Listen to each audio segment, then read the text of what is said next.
Hi everyone, what we have here is a mask that you can sew on your own, made out of bed sheets, t-shirts, whatever fabric you have at home that's breathable. It is super easy to sew for beginners. You don't need any elastic, fully adjustable for whatever size you need it for. It also includes a little pocket if you wish to insert a filter. Let's get started. So I am not a professional seamstress or whatever. I just sew, curtains around the house or whatever. But I have what is my daughter's flat sheet that she doesn't use, and I just folded a section in half. Here are the sizes for an adult. You want to have a rectangle of 14 inches by 8 inches, or for a child, it would be 12 inches by 7 inches. Either way, what you want to do is I measured 6 inches from here, which would be double of the child, or 7 inches, which is double of the adult. So you just fold it in half. We're going to do as little sewing and cutting as possible. And I just mark it with a Sharpie. This is probably what you have at home, or a marker, whatever else. I don't even care if it's washable or not. And what you can do is you can batch sew. So you could go and cut a whole bunch of them if you want, because you'll likely need more than just one. So you just want to cut it with your sharpest pair of scissors that you have.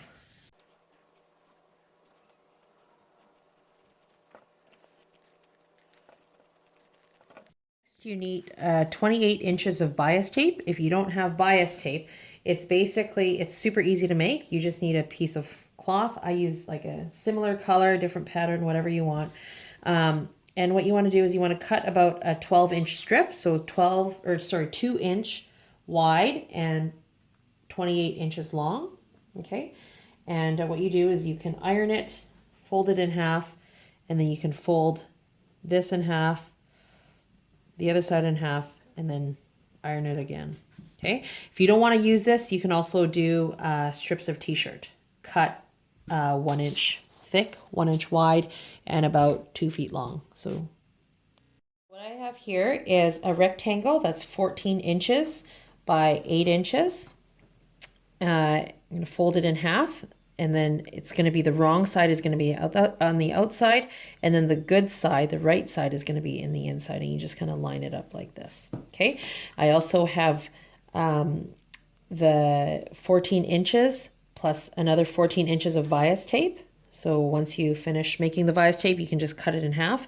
So 14 inches long, or you can have a strip of t-shirt. You don't need to fold or iron. You can just cut an old t-shirt up, 1 inch wide strip, and just yank it and it'll curl. So you can use that. You can do this by sewing machine or sewing by hand. I recommend a small back stitch if you want. But what we're going to do is we're going to sew, this is the end that we put together. We're going to sew about 2 inches, about 2 inches here and then 2 inches here. And you want to just back stitch on both ends. Okay. And what that is that allows for a little pocket for us to insert the air filter.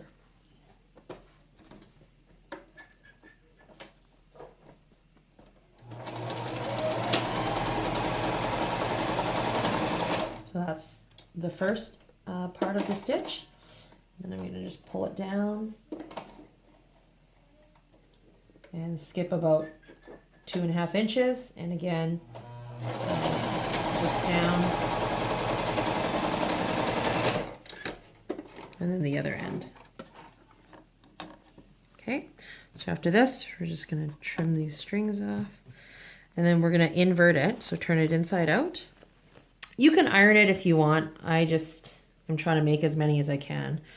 So I'm not going to iron, but you can kind of just press it down with your hand. Okay.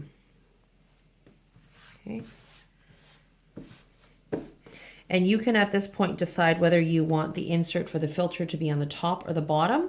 It doesn't really matter. I'm just going to put it on the top just because this extra folding of the fabric just gives the nose arch a little bit more structure.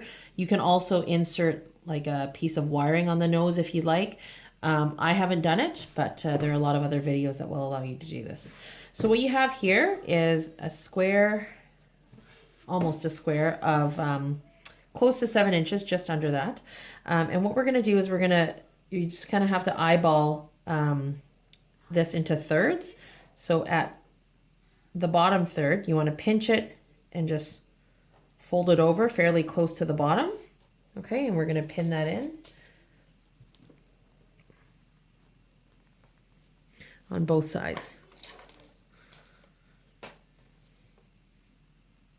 Okay, and then the top third again, we're going to pinch and fold it over to where it starts overlapping. Actually, I'm going to pinch a little higher here. So I'm trying to get these banged out as fast as I can, so it's just eyeball measurement, which works fine.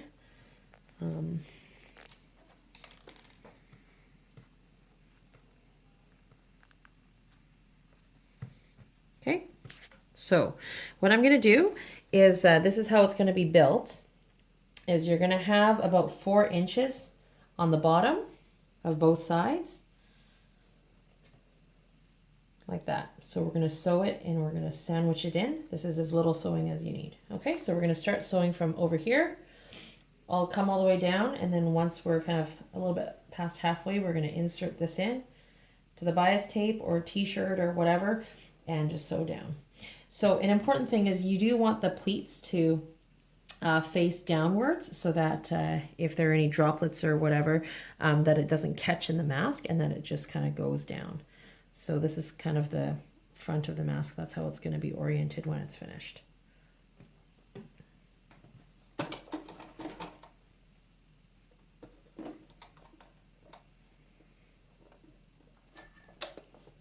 And again, just use a back stitch. If you're using a t-shirt, you don't really have to sew until where you insert the mask. You can just yank it and the t-shirt just curls on its own. It's magical.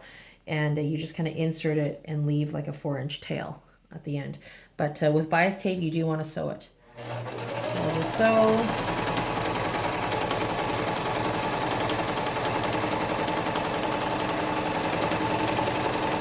So about here, you want to insert the mask here so that just kind of insert it in, leave a good tail at the end, and then you just sew. I back stitch once I get to the mask on either side, and that just kind of secures the straps a little bit better.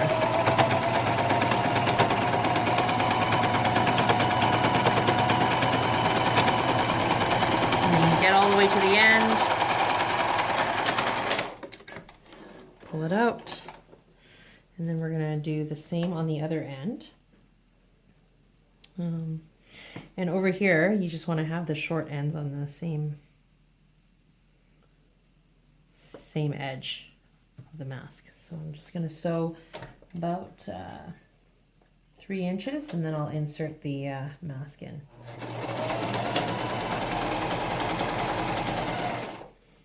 So over here, again, you'll see that I don't really do much measuring, which is fine as long as it works. And it's a lot easier if you do batch sewing, which means you sew like the same steps for multiple masks, and then that's just a lot less cutting of thread, and generally makes the whole process go a lot easier. So again, we're going to back stitch on the edges where we're sewing the masks in.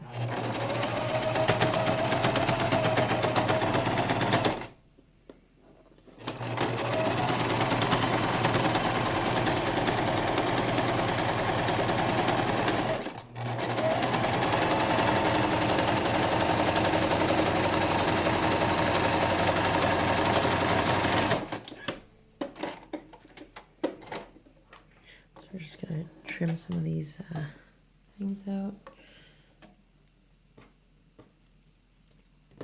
You remove your pins. I'm going to show you how to tie this. I have scoured the internet for mask designs, simple mask designs, and have not been able to find a good solution until last night. We were fiddling around with something and figured this out. So what you want to do is you want to bring this strap down, and you put it on the outside, and you're going to wrap this little tail over top go underneath, and then you pull it and you make like a knot onto itself, onto the same little strap. And this allows you to adjust the ear strap as you need. So this is great for kids. I've got a bunch of them at my house with different sizes in their faces. So this allows you to adjust it as needed. And then you just want to tie a knot on this end so the ear strap doesn't yank right off. And so I'm going to do the same thing here. So it's just kind of mirror image. You just kind of bring the strap down. You're going to bring the small strap over to the top, around the back, underneath this loop, and you're going to pull it through the loop.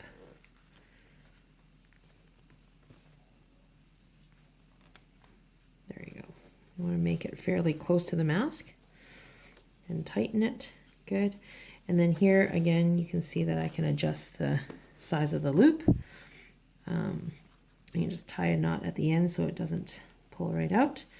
And at this point, you can really just trim these down if you like, or you can just leave them, whatever. And what you can do is you just adjust it to the loop size. And when you put the mask on, you're going to open it up like this. It's a great mask. This is the edge for inserting your filter if you want to insert it, or you can just leave it. If you don't want to insert any filters, you could actually, in the first step where you sew across, you can just sew all the way across and it's fine. And what you do is when you put the mask on, you can actually tuck these little things, these little straps inside your mask underneath so you don't have anything dangling. And here's a mask. It provides great coverage. I haven't found that I needed the nose bridge because this actually sits really nicely over top of the nose, and where the creases are, that's exactly where your nose kind of points out on your face, for most people anyway. And this wraps all the way behind underneath the chin. So this works well for kids. For kids, it'll just be a little bit shorter and a little bit narrower, but it works really well. Super easy to sew.